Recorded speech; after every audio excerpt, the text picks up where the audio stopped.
Hello friends. आज के video में हम लोग देखेंगे कि हम लोग जावास्क्रिप्ट, एचटीएमएल और सीएसएस यूज करके एक पूरा वेब पेज कैसे डिज़ाइन कर सकते हैं। तो सबसे पहले मैं एक ये पेज आपको दिखा रहा हूँ। ये आप एक पूरा फ्लिपकार्ट का एक समझ सकते हैं आप, ये क्लोन है पूरा। तो हम लोग का ये अप्रोच रहेगा कि अगर हम लोग को एक पेज दिख रहा है, अगर कोई हमें फिग्मा डिज़ाइन है या हमें कोई वेबसाइट का क्लोन बनाना है, तो हम कैसे उसको बना सकते हैं। तो आज हम इस वीडियो में स्टेप बाय स्टेप देखेंगे कि कैसे ये एक पूरा पेज है, इसको हम लोग ब्रेक डाउन कर सकते हैं और इसके करस्पॉन्डिंग क्या HTML, CSS और जावास्क्रिप्ट लिखना है, हम लोग कैसे लिखेंगे।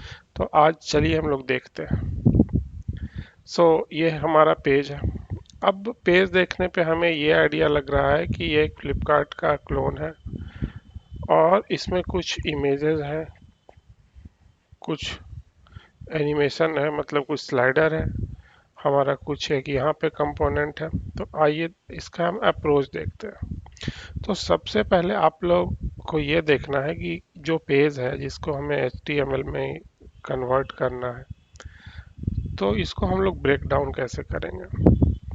तो यहाँ पे आप देख रहे हैं ये चीज़। तो जब आप धीरे धीरे प्रैक्टिस कीजिएगा और एक एक कंपोनेंट बूट स्ट्रैप से आप लोग देखिएगा, तो पता चल जाएगा कि ये क्या है। ये इसको अगर हम लोग ब्रेक डाउन करें तो ये जो एक पूरा है इसे हम लोग नैप बार कहते हैं। तो ये एक मुझे यहाँ पे नैप बार दिख रहा है, तो हमें पेज में सबसे पहले नैप बार बनाना होगा। उसके बाद जो आप लोग ये सारा देख रहे हैं, ये इसे हम लोग स्लाइडर कहते हैं, जो कि बूटस्ट्रैप में भी है स्लाइडर। इसमें दो तीन इमेजेस लगे हैं और हम लोग इसे स्लाइड कर सकते हैं। तीसरा जो हमारा कंपोनेंट दिख रहा है यहाँ पे, ये यहाँ पे एक ये दिख रहा है और तीन चार इमेजेस हैं। बेसिकली ये जो है हमारा एक एक कार्ड है। तो हमें ये एनालाइज करना है कि यहाँ पे एक ये है और चार कार्ड कंपोनेंट है। फिर यहाँ पे हम लोग देख सकते हैं कि एक पूरे रो के अंदर तीन इमेजेस लगे हुए हैं।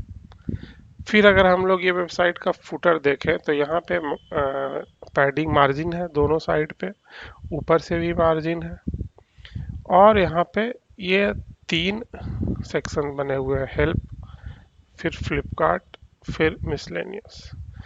फिर एक ये पूरा हमारा एक यहाँ पे एक कंटेनर है। उसके बाद फिर यहाँ पे हमारा एक कंटेनर है, उसके अंदर दो कंटेनर है बना हुआ है। फिर इसके नीचे तीन, वन बाय वन, तीन चार यहाँ पे सारा बना हुआ है। तो हम लोग इसको कैसे ब्रेक डाउन करते हैं ये देखते हैं। तो पहले हम ये देखें कि ठीक है, एक हमारा ये नैप बार है। तो हम लोग को बूट स्ट्रैप में नैप बार कंपोनेंट हमें मिलता है, नैप बार बूट स्ट्रैप।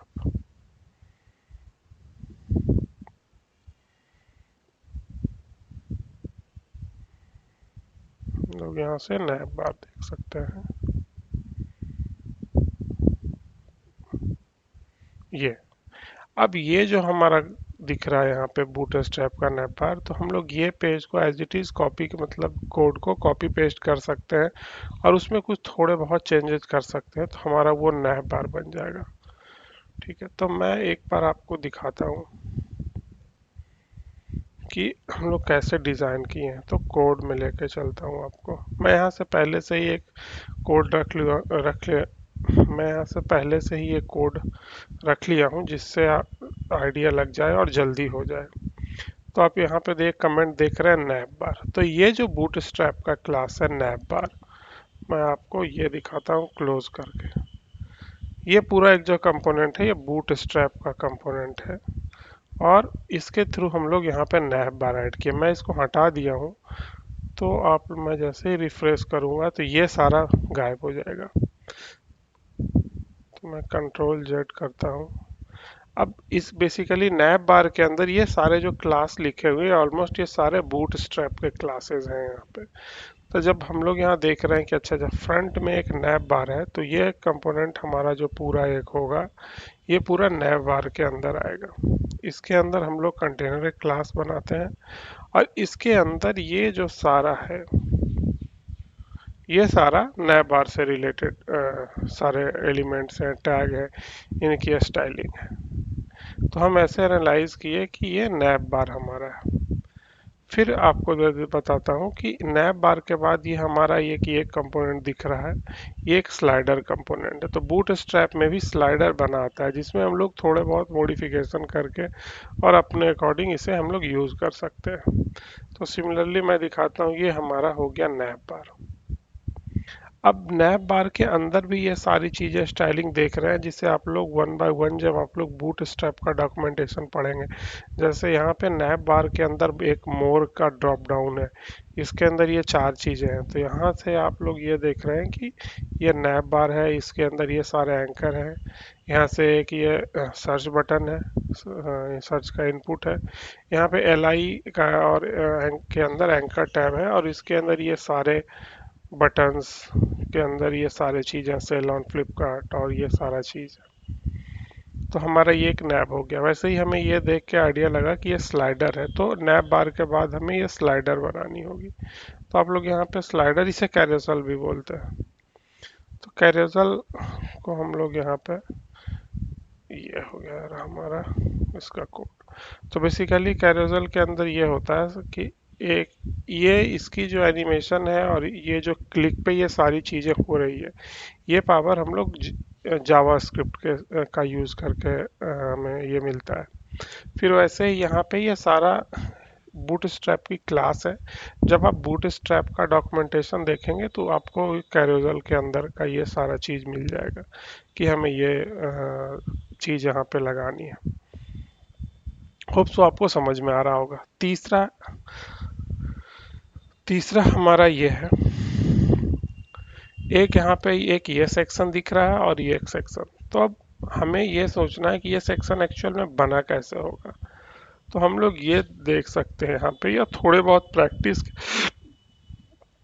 के बाद हमें ये पता लगेगा कि एक ये पूरा एक ये रो है, ये पूरा एक यहाँ से यहाँ एक रो है।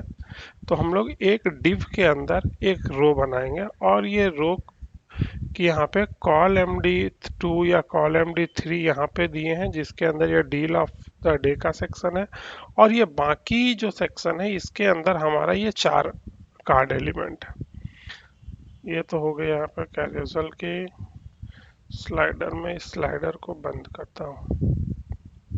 अब ये सारा आइटम है यहाँ पे, ये हमारा डिव ले लिए कैजुअल आइटम, इस पे हमारी आईडी है।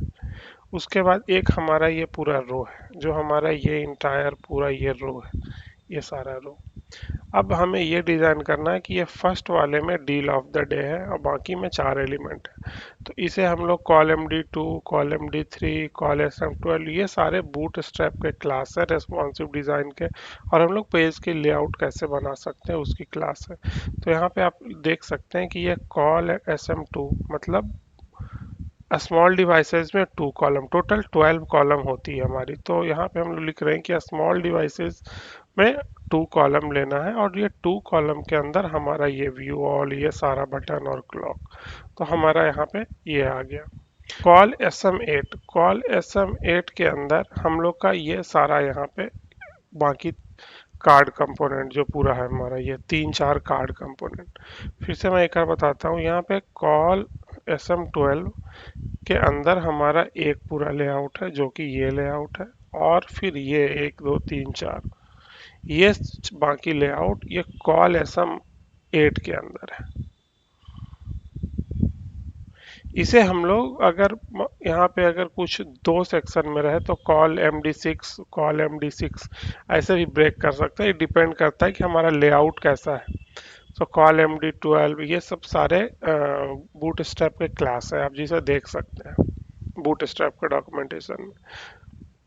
देखिएगा यहाँ पे कॉल एस एम 8, उसके अंदर हमारा ये जो चारों कार्ड कंपोनेंट बना हुआ है एक रो के अंदर है, एक रो के अंदर है, और इसके अंदर भी चार चार का इन्होंने स्पेसिंग, कॉल एस एम, फिर ये भी हमारा कॉल एस एम है, फिर हमारा ये कॉल एस एम 4 है। तो हमारा ये एनालिसिस यहाँ पे हुआ कि एक पूरा एक कंटेनर है जिसको हम लोग ब्रेक किए, कॉल एस एम यहाँ पे 12 मतलब 2 में, और यहाँ पे बाकी रिमेनिंग कॉल एस एम 8 और 10 जो भी लेना है।